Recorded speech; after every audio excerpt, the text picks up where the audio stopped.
Adventist World Radio. Ilay feon'ny fanantenana. Izay manakoaniwa ny radio maneran-tany, ilay feon'ny fanantenana mitondra tokiazava.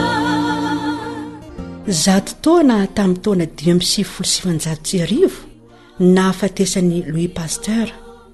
I Louis Pasteur dia manim-pahalalana ambony fahatatazerantany izay tena nampiasa ny fahaizany tokoa mba maivanana ny fahorian'ny olombelona mitovy aminy sy nitady ny antony hahatonga ireo aretina maro. Afaka tanisaina amin'izany ireo fikarohana maro nataony, nahitany ny fanafody ho an'ny landy sy ny voaloboka, ny fikarohany mikasika ny fiotrehan'ny ranom-boaloboka dia nahatsara be dehibe ny fomba fitehirizana divay, ny fampandriana ny ronono sy ny sisa. Ao ihany koa ny fikarohana momba ny otrikaretina, ny fanadiovana fery sy ny famonoana ny otrikaretina amin'ny fitaovana samihafa. Ao koa ny asa nataony mikasika ny arety mifindra sy ny vaksiny. Malaza amin'ireny ny fanevitra amin'ny haromontana. Izao anefa ny zavatra fantatra.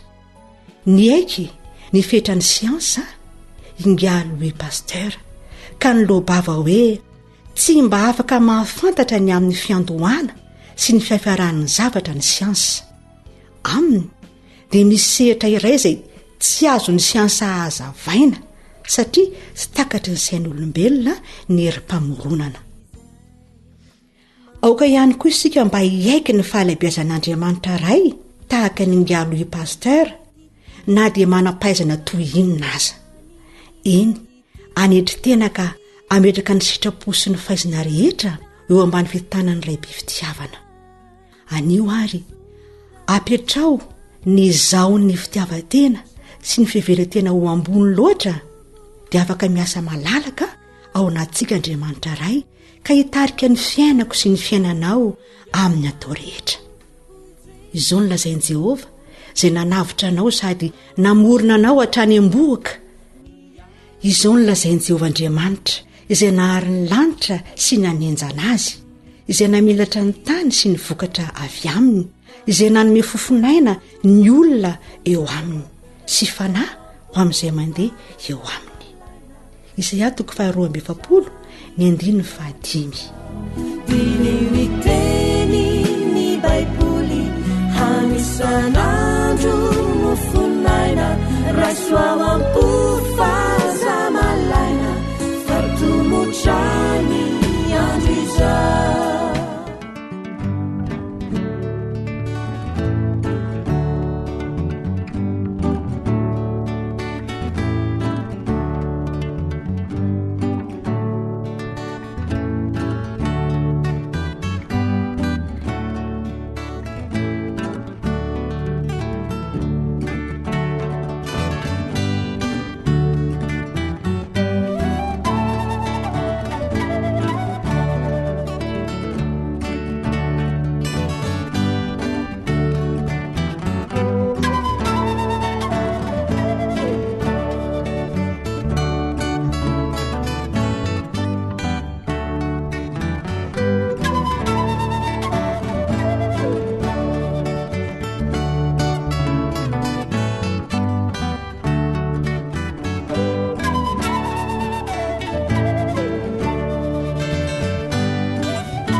Alisson.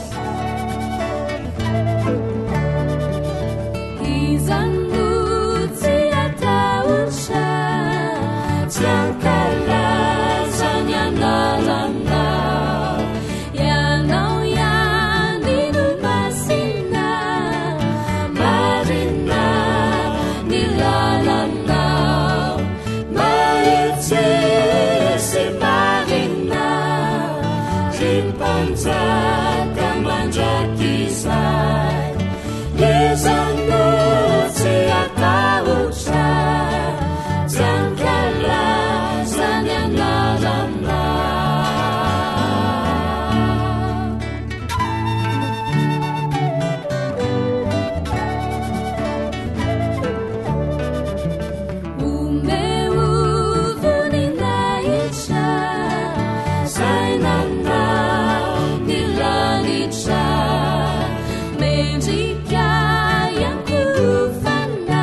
inona no andrasana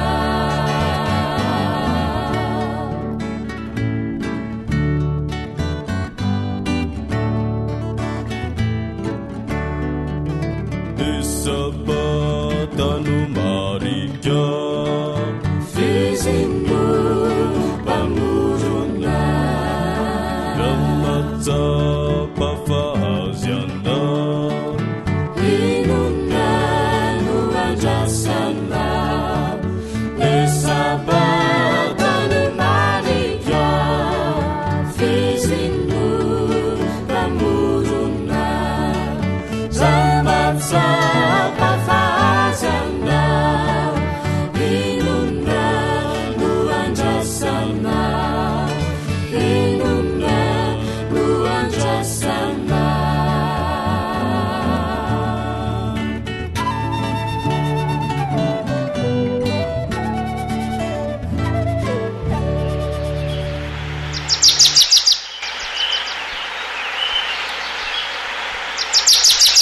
asa sy tontolo iainana voakolo antoko ny fahavelomana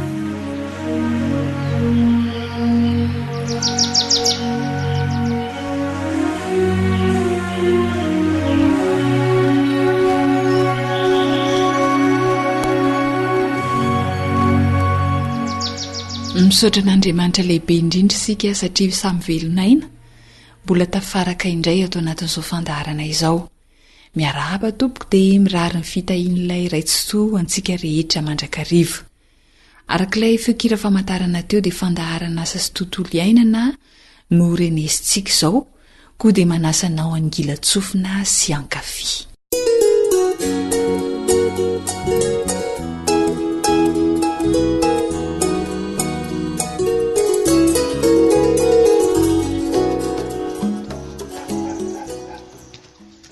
fa inona indray tia mahalasalasa saina amin'ny bazily ny karazan'omby efa fantatra ny ronono tokony ho azo avy aminy efa fantatra misafidy sisa ka zay indrindra ny erizety inone izan'ireo ny tena mety amintsika tsy maintsy dinihina tsara kosa loka bazila ahoana indray tsy ny teknisianina mihitsy ve no efa nyteny fa mety amin'ny toetany eto Madagasikara tsara avokoa ireo omby ireo ka inona no isalasalana fa zay be ronono ndao idirana ka raha tsy mahampy ny filan'le mpandray ronono dia ahoana ka na sanatria miova tampoka amin'ny famokaran'le omby ronono mety hitranga matsy zany ohatran'ny anory zanamangy ny fikarakarana tsara sy ny sakafo betsaka ihany no anton'izany hoe inga teknisianina fa tsy tadidinao ve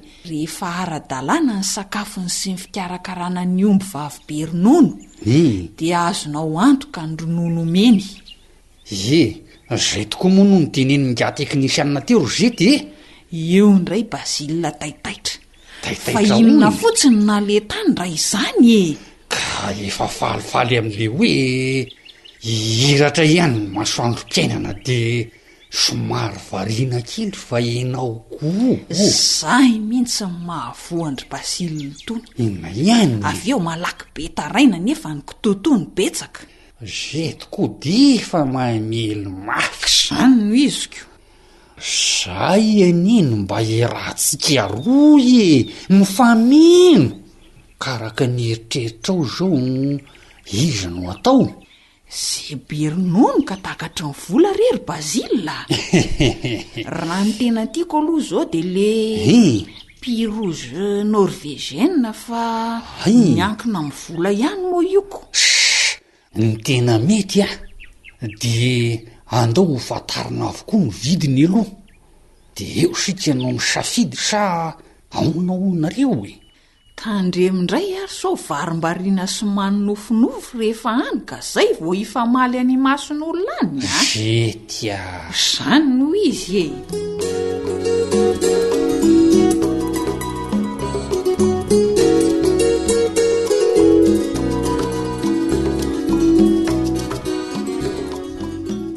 raha tsy ahivina kely ireo karazana omby vavy be ronono efa fantatra dia ny normande azona ronono eo amin'ny 10 ka hatramin'ny 12 litatra eo isan'andro izy io, sady mena misy tasy mainty ny volony. Eo koa ny frissonne française pinoir izay azona ronono 4.10 litatra ka hatramin'ny 12 litatra isan'andro. Mainty miaro fotsy ny volony ary misy 3 lafotsy eo amin'ny lohany, izay no ahafantarantsika azy.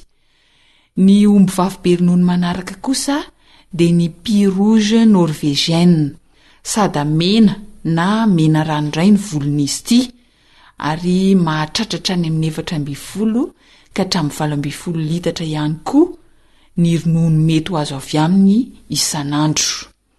Marihana fa samy mahazaka ny toetany tsara avokoa izy ireo. Naiza zany toerana na faritra misy anao eto Madagasikara dia afaka miompy an'ireo omby ireo ianao. Fa ankoatran'ireo dia mbola misy karazan'omby hafa ihany koa fantarintsika avy amin'ny zareo amin'ny département tamin'ny fampandrosoana ao amin'ny fiangonana adventiste amin'ny tandriny ny andro 7 aty amin'ny faritra ranomasimbe indiana. Omenanao ary ny fitenenana ramatokely fanjanirina teknisian'ny fambolena sy fiompiana. Brune des Alpes. Ny brune des Alpes indray dia avy any Suisse ny fihevian'izy ity ary mivolom-bato lalaka ny volony. Izany hoe mainty ny molony dia tsy misy trafo ihany koa izy, mivelatra ny valahany ary ny tandrony fohy. Lehibe ny nonon'izy ity ary hatrarana 5.10 litatra isan'andro ny ronono. Karazan'omby tena tony ity brune des Alpes ity ary matanty tsara ihany koa ny toetrandro mafana. Omby sady fakana hena ny brune des Alpes no fakana ronono. Matanjaka tsara izy ary mavita aza tsara, izany hoe sady mety izy zany amin'ny fitariana angadin'omby, mety ihany koa izy amin'ny famokarana ronono ho an'ny omby vavy. Dia ny karazan'omby lavy amin'ity brune des Alpes ity zany dia matanjaka tsara, afaka mavita asa tsara toy ny omby gasy rehetra. Dia ny karazany fahadimy dia ny manjam-boina.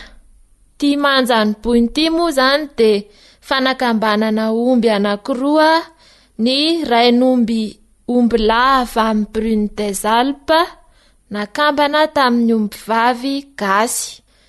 Ny lokony dia manja mazava na manja matroka ny volony. Mahitsy ny lamosiny ary tsy misy trafo ihany koa izy ity. Mivelatra tsara ny valahany dia mitraka sy miendrika silambolana ny tandrony, fa miforotra makany aloha eo amin'ny lohatandrony. Izay zany nahafantarantsika tsara an'ity manjam-boina ity. Ny ronono azo avy aminy dia 5 litatra isan'andro. Ary noho izy mataty ny toetrandro mafana dia mety amin'ny faritra andrefan'ny Madagasikara. Izany hoe mety amin'ny daholo ny faritra rehetra eto Madagasikara, fa izy zany dia mataty tsara ny toetrandro tena mafana ary mety amin'ny any amin'ny faritra andrefana. Ny omby rana ny karazany fahenina izay hoentina amintsika androany. Ny omby rana indray dia fanakambanana omby ihany. Omby lava iny, izany hoe rehefa karazana omby lava iny rehetra na pie rouge norvégienne na normande, rehefa karazana omby lava iny nakambana tamin'ny omby vavy gasy, dia izay ny atao hoe omby rana. Ary ny taranaka voalohany io no rana, izay mamokatra 5 litatra na 9 litatra isan'andro. Dia hojerentsika ny taranaka faharoa avy amin'ity omby rana ity. Izany hoe raha omby lava iny nakambana tamin'ny rana vavy voalohany, izany hoe ny zanak'ilay omby rana taranaka voalohany teo aloha zany, dia azahoana ronono 12 litatra isan'andro. Izany hoe mitombo izany ny ronono arakaraky ny fiovan'ny taranaka. Dia ny rana fahatelo indray, taranaka fahatelo tamin'ilay omby rana ihany. Izany hoe ny omby lava iny indray nakambana tamin'ilay omby vavy rana faharoa. Dia mahazo ny vokatra ronono indray tsika eo amin'ny 5.10 litatra isan'andro. Zay ny karazany omby entina amintsika androany fa fanamariana kely zany hoe na karazany omby be ronono toy inona ny ananantsika nefa tsy ara-dalàna ny sakafony sy ny fikarakarana azy dia tsy afaka amokatra toy izany izy, zany hoe amin'le fatrana ronono ny lazaina tamintsika teo aloha ireny. Karazana omby vavy be ronono avokoa zany rehetra izany dia ianao zany no misafidy izay mety sy tianao ompiana, fa ny firariana indrindra dia mba ho ambiny ilay retsi-to amin'ny asa taony sy kasainany ny tsirairay. Zohanitra sy ilano mifarimbona na totosan'ny fandaharana asa sy tontolo iainana tamin'ity androany ity dia mahitany rariny ary. AWR boîte postale 700 Antananarivo 100. Téléphone 034 06 797 62.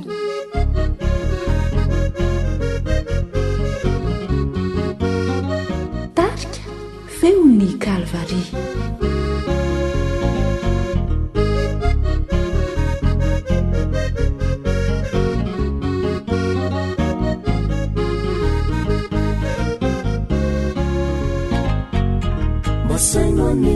Basainoane zany diana izay mianga hoany amin'ny lanitra ambony any aniditsidina itetiany ambony tsy takatratso ka tsy verina tsy hidiantany intsony.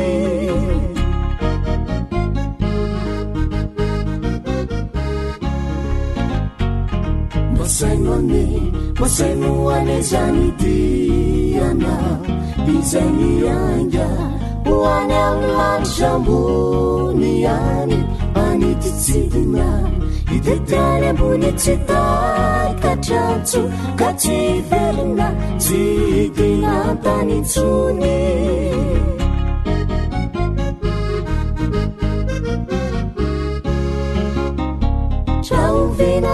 Rauvinano tungizani kandazana ititaniza fenotumani fifalinawa asambarana tisotizani raza sanawezao luanima utungani.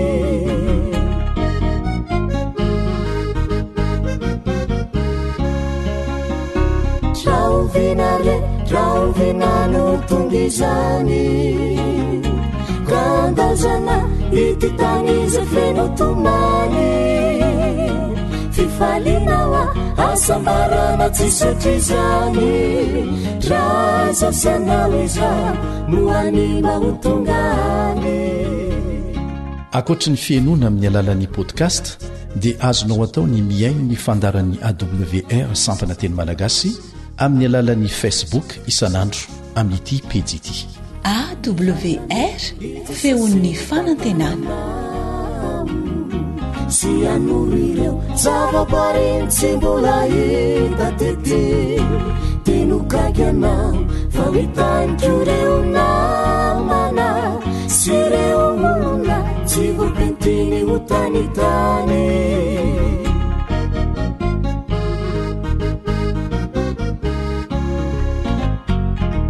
Rayane ijesosy ny tantananao sy anurireo zavaboary tsy mbola hita tety tenukaganao fa hitaniko reo namana sy reo olona tsy voapentiny ho tanitany.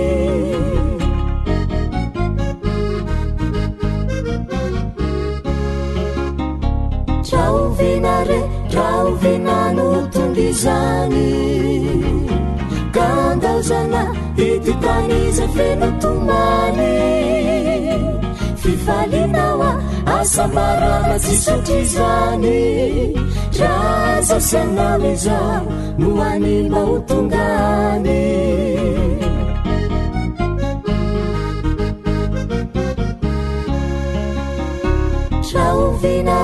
Rauvinano tungizani kandaozana ity tany izy feno tomany fifalinawa asambarana tsisotrizany razasanao izao no animba ho tongany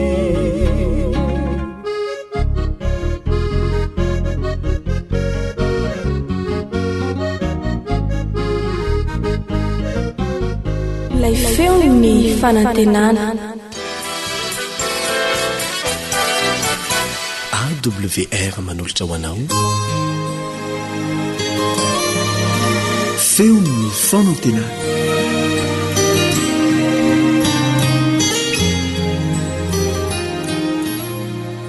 vonona ho any an-danitra zava-dehibe ny anatanterana ny tenin'ny tompo hoe mandehana ataovy mpianatra ny firenena rehetra manaova batisazo amy anaran'ny ray sy ny zanaka ary ny faray masina ary mampianara azy hitandrina zay rehetra nanodiko anareo fa indro rahomba anareo mandrakariva ambara-pahatonga ny fataperan'izao tontolo izao tsy maintsy hotoriana am'izao tontolo izao ty filazantsara ny fanjakana ity ho vavolombelona amin'ny firenena rehetra de vao tonga ny farany ary amin'ny afatry ny anjely voalohany de misy anjely raikio nanidina teo vaon'ny lanitra nana filazantsara mandrakizay hotoriana am'izay monina amboniny tany amin'ny foko-pirenena samihafa fiteny ary amin'ny olona rehetra nanao tamin'ny feo mahery hoe matahoran'Andriamanitra ka omeo voninahitra izy fa tonga ny andro fitsarana ary meko feo lozana no lanitra sy ny tany sy ny ranomasina ary ny loharano ny apôstôly Paoly de niteny hoe tsy menatra ny filazantsara fa herin'Andriamanitra ho famonjena zay rehetra mino zany ary niteny koa izy manao hoe lozako raha tsy mitory ny filazantsara koa fifaliana lehibe ho atsika ny mitoro ny filazantsara mifampahalala zay ambarany soratra masina koa ianao izay manaraka an'izao fandaharana izao manetana anao aho mengavy anao aho maporisika anao aho ambarao amin'ny hafa ihany koa izany filazantsara izany mety samanana ny taleta atsika isika tsy misy tsy nomen'Andriamanitra taleta nefa nadiray aza fa samy nomen'Andriamanitra taleta avokoa ny fanahy masina tsy miangatra fa manome fanomezam-pahasoavana ho an'ny olona rehetra no zany ampiasao zany taleta izany ampiasao zany fanomezam-pahasoavana izany mba hitaomana ny hafa hanatona an' Jesosy Kristy hiomana ho any an-danitra satria fahafinaretana lehibe fahasambarana lalina ao anaty izany hoe mitaona olona handray ny famonjena hiomana ho any an-danitra izany ndeha hiary hivavaka isika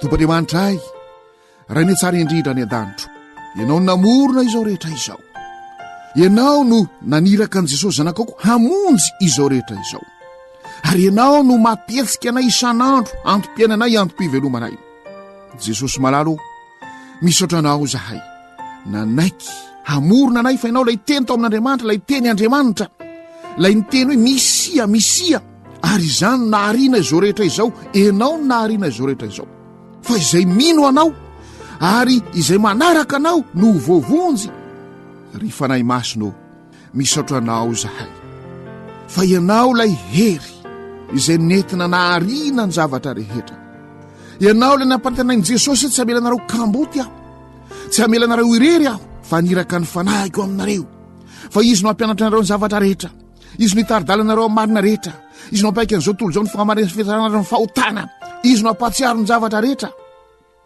ry fanahy masino ianao no mitaraina ny fomba tsy azo tonona natrihan'ny ray ry fanahy masino misaotra anao zahay fa ianao le tao amin'ny Stefana ianao le tao amin'ny Paoly ianao le tao amin'ny Petera ary mitaraina aminao zahay mamenoa ny fosisam-panahana ety tsiraray avy dia amin'ny anaranao Jesosy nagnotana izany vavaka izany amen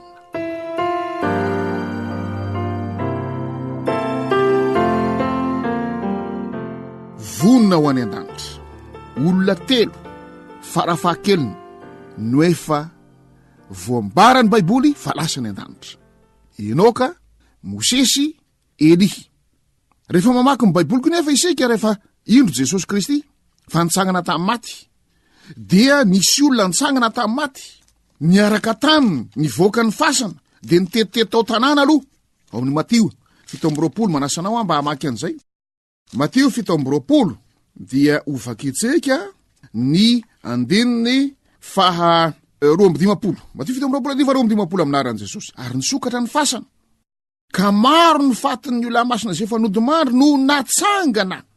De 7 Matio 7 ka nivoaka avy tao amin'ny fasana ireo taoriny nitsangana an' Jesosy de nakao amin'ny tanàna masina ka niseho tamin'ny maro. Ary io le voalaza re amin'ny Efesianina de voalaza fa miakatra ny an'andra Jesosy Kristy nitondra babo maro. Amin'ny Efesianina toko 4 ny andininy 9. Efesianina toko 4 ny andininy 9 aminaran' Jesosy. Koa izany olazany hoe raha niakatra any amin'ny avo izy de nitondra olona maro babo ka nanome fanomezana ho an'ny olona masina. Farafakeliny zany nisy olona 3 nefa mihoatra raha ity Matio 7 ity raha ity Efesianina toko 4 ity njerentsika efa any an-danitra. Ary isitina lesona sarobidy avy amin'ireo olona ireo isika mba akatsika lesona ary atonga atsika tsirairay avy andiny tena fatratra hoe vonina akarina ho any an-danitra ve isika. Andehary isika anizingizina fatratra aloha fa tsy ny maty akory ny miakatra ho any an-danitra. Jesosy Kristy aza rehefa nitsangana tamin'ny maty ozy hoe tsy mbola tany amiray ah, aza mikasika fa tsy mbola tany amiray ah, olona velona ny makany an-danitra. Raha miresaka ny Enoka isika, raha miresaka ny Eli isika, raha miresaka ny Mosesy isika, raha miresaka n'ireo olona amin'ny Matio 7 Efesianina toko 4 reo isika de olona velona no miakatra any an-danitra. Ty koa ny manampy an'izay eo amin'ny Tesaloniana voalohany toko 4 ka ny andininy 4:12 sy 7:12 vakitsika aminaran' Jesosy. Tesaloniana voalohany toko 4:12 sy 7:12 aminaran' Jesosy. Fa ny tena ny tompo no hidina avy any an-danitra amin'ny fihetsoana sy ny fionarik'anjely ary ny tropen'Andriamanitra ka zay maty eo amin'ny Kristy no hitsangana aloha. Ary efa afaka zany de isika zay velona ka mbola mitoetra no hakarina hiaraka aminy eny amin'ny raona hitsenan'ny tompony amin'ny abakabaka de ho any amin'ny tompo mandrakariva isika. Hatsangana maty ny olona voakarina ny an-danitra ho any amin'ny tompo. Ny velona no makany an-danitra. De mety hiteny amiko angamby ianao manao hoe kaonary zany Mosesy. Ahoana Mosesy? Mosesy de maty. Saingy natsangana tamin'ny maty izy de nakarina ho any an-danitra. Azay nahatonga azy niseho to amin'ny tendrombohitra fiovantare ka indro Mosesy sy Eli no niseho tamin'izany tendrombohitra fiovantare zany ary niaraka teo tamin'i Jesosy tamin'izay fotoana izay. Eo Matio 7 natatsika an'izany. Vakitsika io Matio 7 manonka amin'ny voalohany aminaran' Jesosy. Ary ny afaka enemana Jesosy de naka ny Petera sy Jakoba ary Jona rahalahy ka nitondra azy niakatra ho any tendrombohitra avo mba hitokana. De niovantare teo anatreny izy ka nitavany namirapiratra tahaka ny masoandro, ny fitafiny tonga fotsy tahaka ny mazava, ary indreo niseho tamin'ny mpianatra Mosesy sy Eli niresaka tamin'i Jesosy. Efa any an-danitra Mosesy sy Eli. Mosesy natsangana tamin'ny maty nakarina any an-danitra, fa Eli tahaka ny Enoka nakarina velona ho any an-danitra. Nahoana ny nakarina velona tany izy ireo? Nahoana natsangana tamin'ny maty Mosesy ka nakarina any an-danitra? Misy fandinihy tena zay tokony ataontsika zany eo. Fa misy lesona sarobidy tian'Andriamanitra ampitaina amintsika amin'ireo olona ireo. Averiko indray mandeha indray tsy ny maty ny makany an-danitra. Ny antony nahatonga an'izany finoana izany dia miakina amin'ireo fampianarana, filozofia, kanefa koa raha ny tena marina de miainga amin'le tenin'ny Satana remy Genesisy toko 7. Vakitsika io Genesisy toko 7. Rehefa naporisika ny Eva handika ny tenin'Andriamanitra Satana niditra tao anatin'ny menarana. De zao ny teniny Genesisy toko 7 andininy 4. Ary menarana tamin'ny vehivavy, tsy ho faty tsy akory ianareo. Io zany ny tena fototry ny ity fampianarana hoe miakatra ny an-danitra ny olona rehefa maty, trotron'ny enjely ny olona rehefa maty. Tsy ho faty tsy akory ianareo. Na ino an'izay moa Eva hoe tsy ho faty tsy akory ianareo, hitovy amin'Andriamanitra ianareo. De roboka naninjitra ny tanany, nanatsotra ny tanany, naka n'ilay azo falantsara sy ny ratsy, nandika ny tenin'Andriamanitra, de sa naka lay azo ary nihinana an'izany. Fakatoavana ny Satana, tsy fakatoavana an'Andriamanitra. iony napiditra ny fahotana teto am'ty zao tontolo zao ity efa nanomboka tao amin'ny sainy sy ny eritreniny fony tao lay izy resy lahatra ny amin'ny tenin'ny satana izy fa tsy resy lahatra ny amin'ny tenin'Andriamanitra. Zay ny no mba tiako apetretana anao am'izao fitoriana ny filazantsara izao. Mbola ho resy lahatra ny amin'ny tenin'ny satana ve zasy ianao? Sa naiko ho resy lahatra ny amin'ny tenin'Andriamanitra? Hakatoan'ny satana ve zasy ianao? Sa hakatoan'Andriamanitra? Reo no hery anankiroa zay mandrivotra atsika, reo ny hery anankiroa izay mitaona atsika, reo ny hery anankiroa zay manao fampelezan-kevitra eto sy roa. Mba manahoana ny foronanao iainy ny tenin'Andriamanitra? Manahoana ny foronanao mba akasitraka ny antson'Andriamanitra? Ary manahoana ny fitiavanao ny tenin'ny satana, ny fanetanana zay ataon'ny satana, ny fandroboana, ny fitaomana rehetra zay ataon'ny satana? Ny olona ho any an-danitra dia ny olona velona. Ny olona ho any an-danitra dia olona izay mananaina, fa tsy ny maty akory makany an-danitra.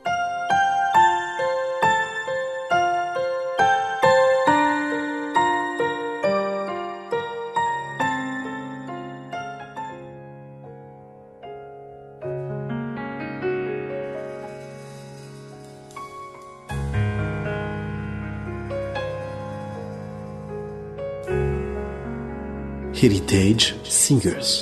There is coming a day when no heartache shall come, no more clouds in the sky, no more tears to dim the eye. All is peace on that happy golden shore. What a day, glorious day that will be. What a day that will be when my Jesus I shall see, when I look upon his face, the one who saved me by his grace. When he takes me by the hand and leads me to the promised land. What a day, glorious day that will be. There'll be no sorrows there, and no more burdens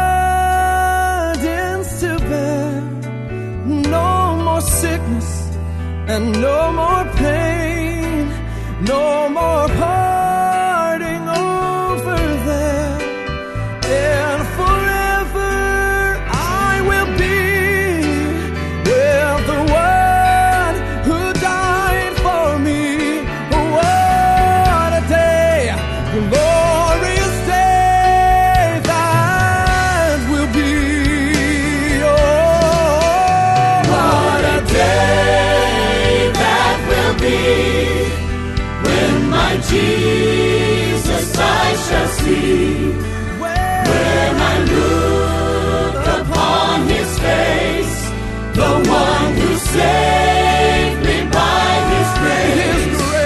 When he takes me by the hand and leads me to the promised land. What a day, glorious day that will be. Oh, what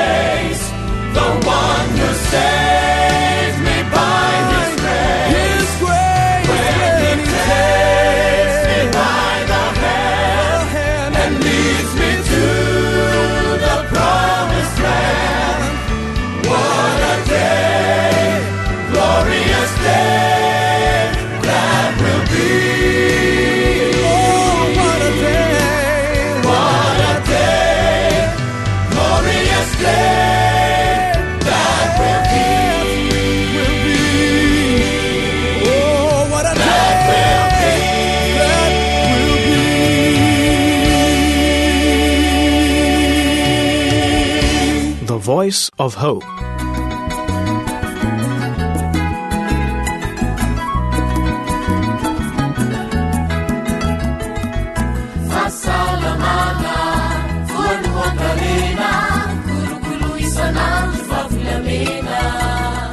Harena ny fahasalamako. Harena ny fahasalamako.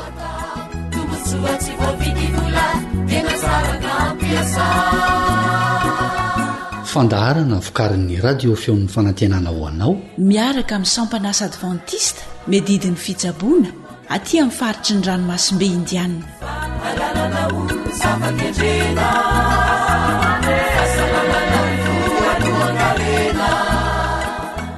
mankasitraka anao an-trany manjoy ny fandaharana rehetra eto amin'ny onjam-peo ny feon'ny fanantenana.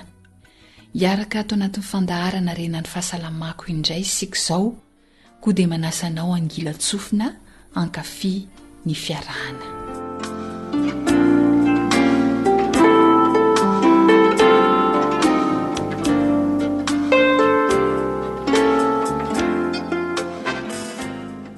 Teny fandreny amin'ny andavanandrontsika eny tokoa ny hoe rehefa marary izay vao tsapa ny asarobidi ny fahasalamana. Matetika ny olona dia tsy mahatsinjo ny mahazava-dehibe le hoe aleo misoroka toy izay mitsabo raha tsy efa mbiakoditra ny aretina. Eo vao manenina hoe tahaka izay, ka mba tsy isian'izay fanenenana izay dia manentana anao hikolokolo ny fahasalamana fa sarobidy tokoa izy io.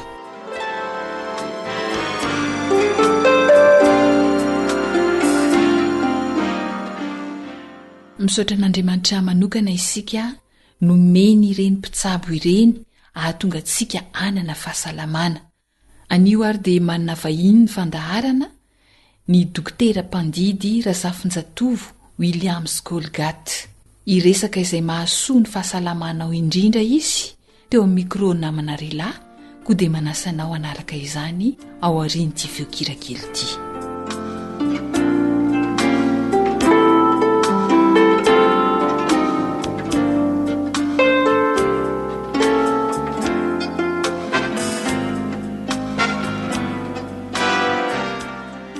Faly miaraba antsika mpiaino mpanaraka ny fandaharana arenan'ny fahasalamako. Miarabanao dokotera, inona indray no resadresaka tsara hoentina ho an'ny mpiaino antsika?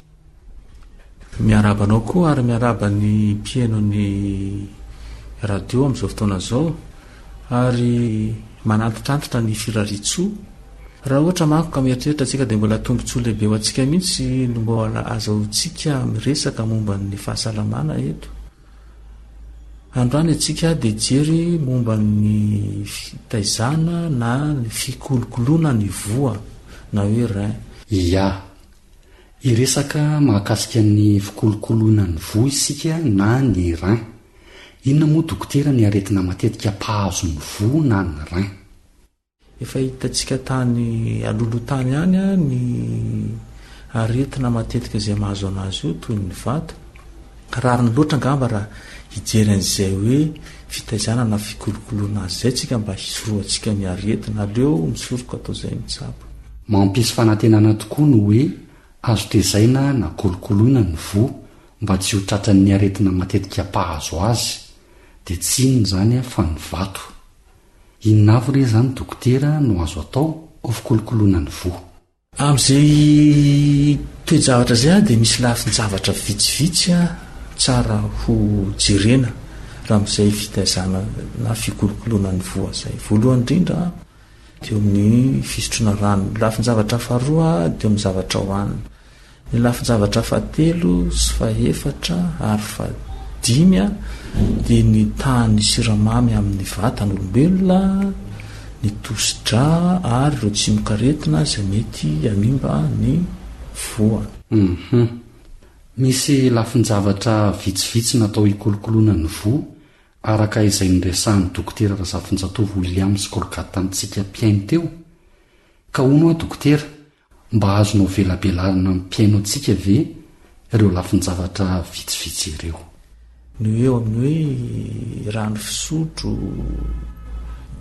inona moa no antony hoe hisotrotsika rano sa hoe dia hoe mafana fotsiny dia mangetaheta dia misotro rano?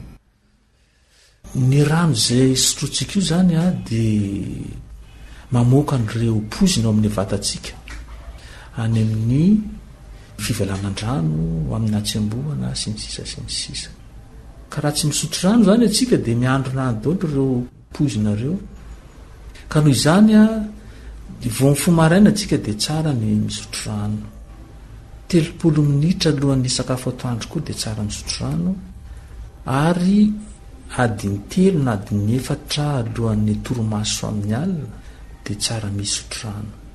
Manaraka an'izay a de zava-dehibe koa ny hoe atsemboana sy le fofonaina transpiration ny filaza azy amin'ny teny frantsay satria manko ny hoditra atsika io a de misy masokoditra kely zay misy mamoaka atsemboana ary ny asan'ireny masokoditra kely ireny a de mitovy amin'ny asan'ny voa ihany zany hoe mamoaka ny pozina sy manadio ny rà ka mba hahatsemboka atsika zany de misy zavatra tokony atao eto zany de soritana manokana mahazo tombotsoa reo zay olona mipetraka amin'ny tany mafana am'izay tsemboka foana ka mba hazahoantsika an'le atsemboana zany a raha ohatra ka tsy tsemboka atsika de tokony hanao na sport na fampiasam-batana atsika zany na koa evoka na koa hisotro tizanina zay mahatsemboka atsika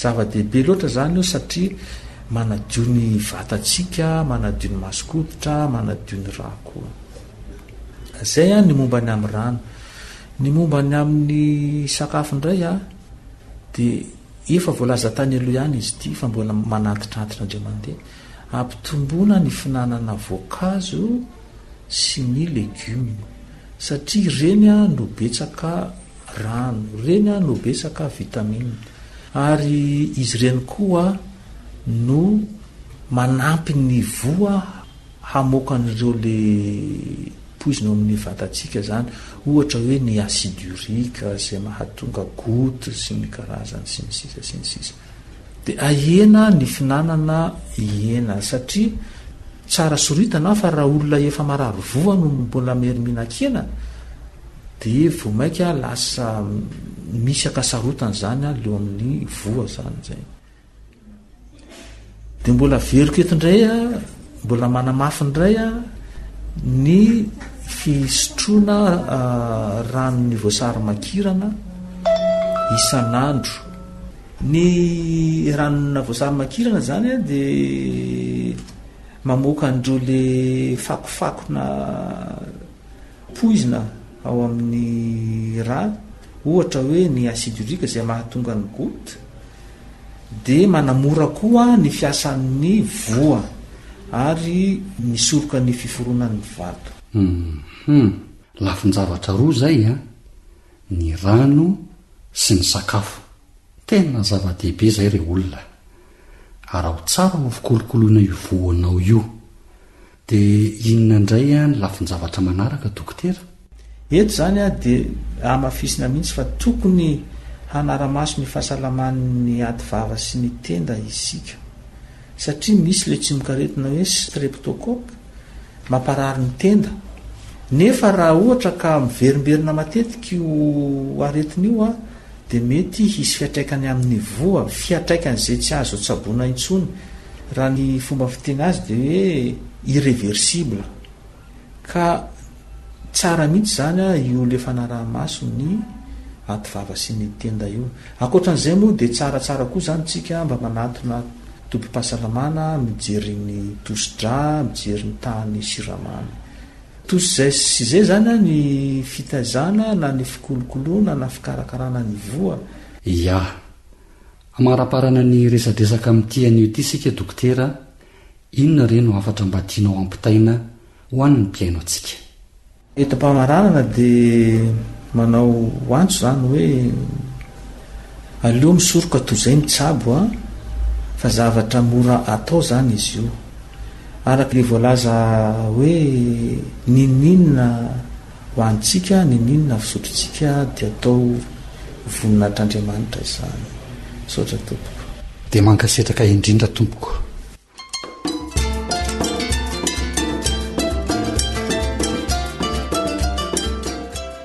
aleo misoroka toy izay mitsabo. Tantara no soratany Zoanitra, andrenesana ny mpanoratra sy Rila.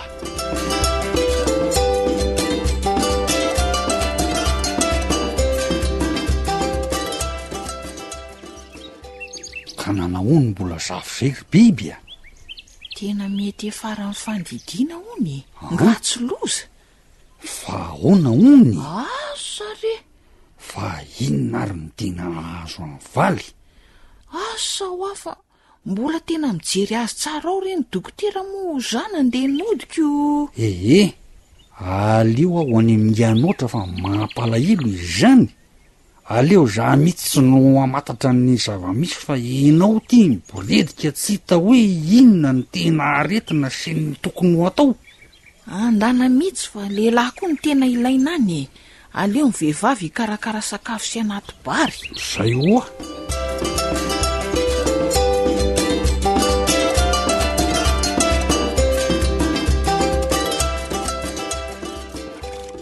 Ratsy nahazo ambola zafindry biby a? Hita hoa. Ny voan'ny dalaka iny votao. Zao lasa zako ty no ohatran'ny mararary lamosina hafahafa zany. Zay indray doara. Nahoany? Ny aretin'ny hafa vedy tsy maintsy azo anao e. Le enao mibata entana omaly iny zao no antony io lamosina marary io, eo no maniry loza amin'ny hoe marary vo eo. Inao koa tika aniko ka ohatran'ny hafahafany. Ny eritreritra ihany koa aniry biby mamosavy.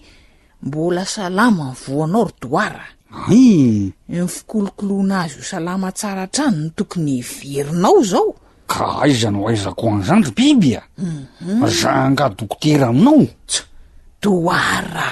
Fa tsy renao ve ny zavatra ny tenen'ny dokotera ho fitezany io vo io tany amin'ny hopitaly e? Nakaiza ny sainao?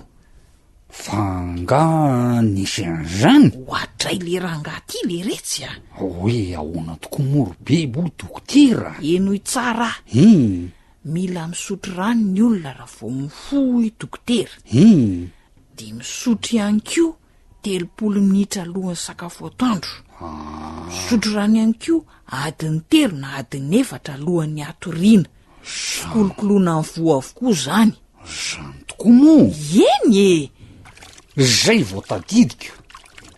De le hoe mila tsemboka ny olona fa mamoaka ny maloto ao anatin'ny vatany izy zany amin'izay atsembohany zay. Zay mihitsy. De hoe hoe mety zany ny hafa za mora tsemboka ko. Eny e. Tombotsoanao aloha iny fa ny olana kely taminao de ty fitiavakena tafahoatra ty. Nefa mila hena ny fihinana-kena fa ny voankazo sy ny legioma manao atao betsaka. Matelary doara. Inony e. Tsy maintsy ahinany la zany ny hena raha te hitaizany voa salamy la. Ka tsy aleo very doara manao an'izany toy izay ho didina.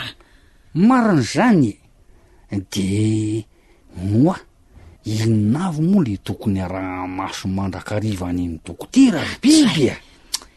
Ny fahasalaman'ny aty vava sy ny tenda rangaty a. De eo koa ny tosidra sy ny tahan'ny siramamy ao amin'ny vatana. Ary tena ny hainy tsara mihitsy le biby ty a. Fa nga ianao rery ny te hikolokolo ny vo fa tsy biby ihany koa. Zany rehetra zany zao mbola olazaiko amin'ny ankizy avokoa rehefa tonga eo izy. Mba samy ho salama amin'izay rangaty fianakaviana. Mara zany. Aleo raha doara misoroka toy izay mitsabo amariny. Izy aloha.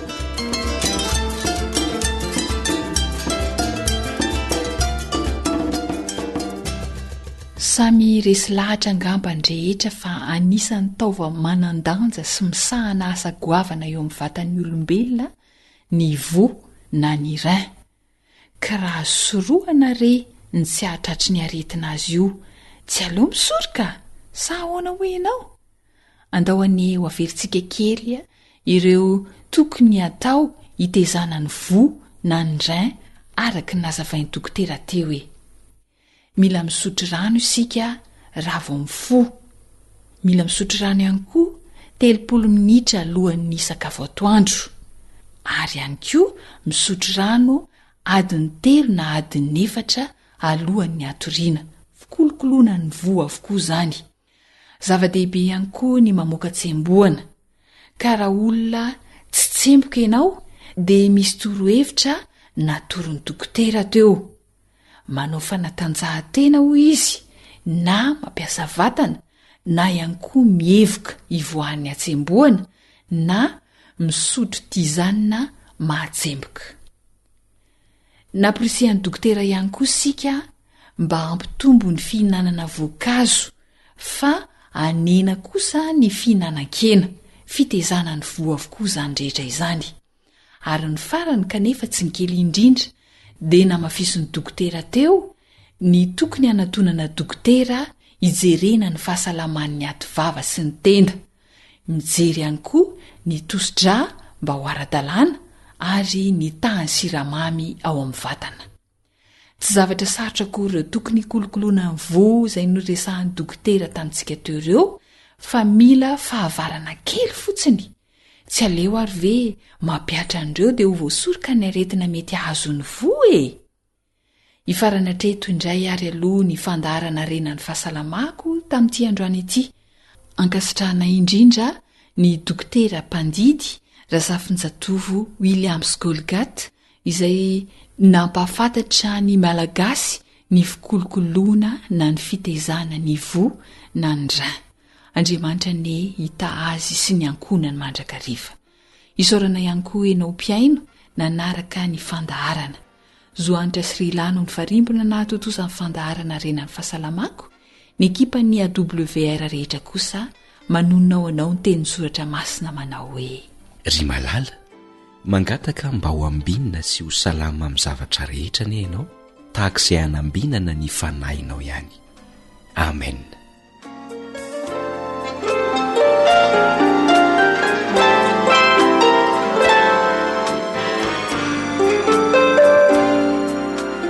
AWR mitondra fanantenana isan'andro ho anao.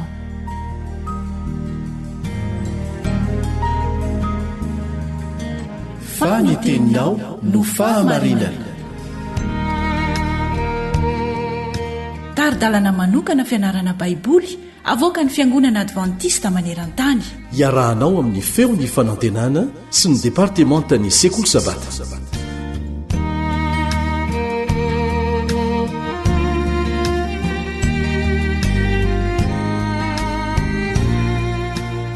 Antenanay fa mbola vonona ianao hiara-anatra ny tenin'Andriamanitra amin'ny alalan'ny leson'ny sekoly sabata.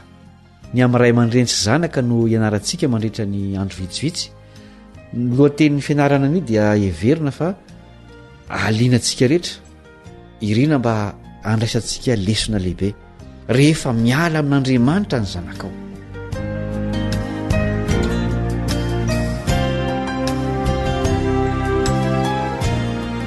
Andininy malaza momba ny fitaizana ny oabolana toko 2:20 zao ny voalaza ao. Oabolana toko 2:20 zaro amin'izay lalana tokony alehan'ny zaza, ka na rehefa antitra azy izy dia tsy ala amin'izany. Amin'ny maharay aman-dreny ianao dia azo antoka fa ataonao ny zavatra rehetra mba hahatonga azy olom-banona eo amin'izao fiainana izao sy ho amin'ny fiainana mandrakizay. Ampianaronao azy ny fahamarinana. Alefanao mianatra any an-tsekoly izy, makany am-piangonana tsy tapaka, manao asa fanompoana miaraka amin'izy ireo ianao, kanefa na izany aza dia mbola mety miala amin'izany lalana izany ny ankizy. Teraka alahelo tokoa zany rehefa mitranga, ary ray aman-dreny maro no mandalo sy efa nandalo tamin'izany toe-javatra izany. Feno tebiteby sy ahihany amin'ny zanany ireny ray aman-dreny ireny. Hoy izy ireo, anahoana ny fiainany amin'ny ho avy? Eto amin'izao fiainana izao sy ny any amin'ny fiainana mandrakizay, tsy voatery ho fadisoany ray aman-dreny mandrakariva nefa ny toe-javatra tahaka ireny, satria manana ny fisainany sy ny safidiny manokana ihany koa ny zanaka, ary tompona andraikitra ny amin'ny tenany eo anatrehan'Andriamanitra izy ireo. Misy kristianina mihevitra fa teny fikasana ho azy ireo ny obolona toko faharoamroapolondiny ny 1 izay fa novakitsika teo iverin'izy ireo fa rehefa mitaizany zanany araky ny tokony ho izy ireo dia hovonjena tsy teny fikasana tsy misy fepetra mandrakariva nefa no hitantsika eo amin'ny obolana fa mety ho fitsimpiainana tsotra fotsiny zany ny lesona zay stonina avy amin'ny ho andinina io dia zao adidiny ray aman-dreny ny mitaridalana ny zanany ho amin'ny lalana zay ho diaviny mandritra ny androm-piainany saingy ny zanaka indray no manapa-kevitra ny amin'ny hitondranony fiainany andray ny finoana sy ny fivavahan'ny ray aman-dreny ve izy sa hiala amin'izany tsy misy ray aman-dreny afaka anao izany safidy zany ho an'ny zanany ka inona ary no atao rehefa maniny zanakao avereno amin'Andriamanitra amin'ny alalan'ny vavaka mafana izy matetika dia tsy mandeha intsony ny fifampiresahana eo amin'ny ray aman-dreny sy ny zanaka saingy ny resaka amin'ilay ray any an-danitra dia azo atao amin'ny fotoana rehetra sy ny toe-javatra rehetra tsy misy olona mahatakatra amin'ny fahorianao afa-tsy ilay rainao any an-danitra ihany ilay ray tonga lafatra izay manana zanaka andavitrisa ny odina taminy mivavao any zanakao ary aneho fitiavana izy raha misy efa miverina izy ireny dia aza latsaina aza misalasala koa mangataka fanohanana mbavaka amin'ireo namanao mpiara-mivavaka mpiray fanantenana ary aza manome tsiny ny tenanao aza diny fa tia ny zanakao mihoatra noho ny fitiavanao azy Andriamanitra jereo ilay fanoharana izay nataon'i Jesosy momba ilay zanak'adala ray be fitiavana nefa dia adala ny zanany fanandramana nataontsika rehetra ny io fanoharana nataon'i Jesosy io samy zanak'adala avokoa isika misy mbola any amin'ny adalany misy efa mody misy mbola voanao izany fanandramana ratsy zany ny vaovao mahafaly dia izao azonao atao ny mody ento eo amin'i Jesosy ambavaka ny zanakao mani ainy mampitodika ny sainy angatao ny fanahy masina hiasa ao aminy mba hitan'ny toerana misy azy ka hatonga azy ho manina ny tranony rainy aoka isika ray aman-dreny andiny tena sao dia nania koa isika ka mila miverina amin'Andriamanitra tahaka ireo zanantsika ihany izany teny fampieritreretana izany no isarantsika indray androany mametraka ny mandrapitafa ho amin'ny fizarana manaraka ny namanao kalebany atsikivy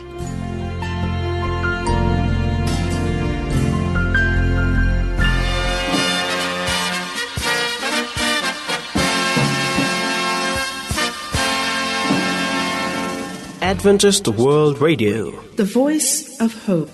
Tapitra treto ny fiarahanao tamin'ny radio feon'ny fanantenana na ny AWR. Azonao atao ny mamerina miaino na maka mahimaimpona ny fandaharana narahanao teo amin'ny fotoana rehetra ilanao azy. Raisoaryn'ny adresy ahafahanao manao izany.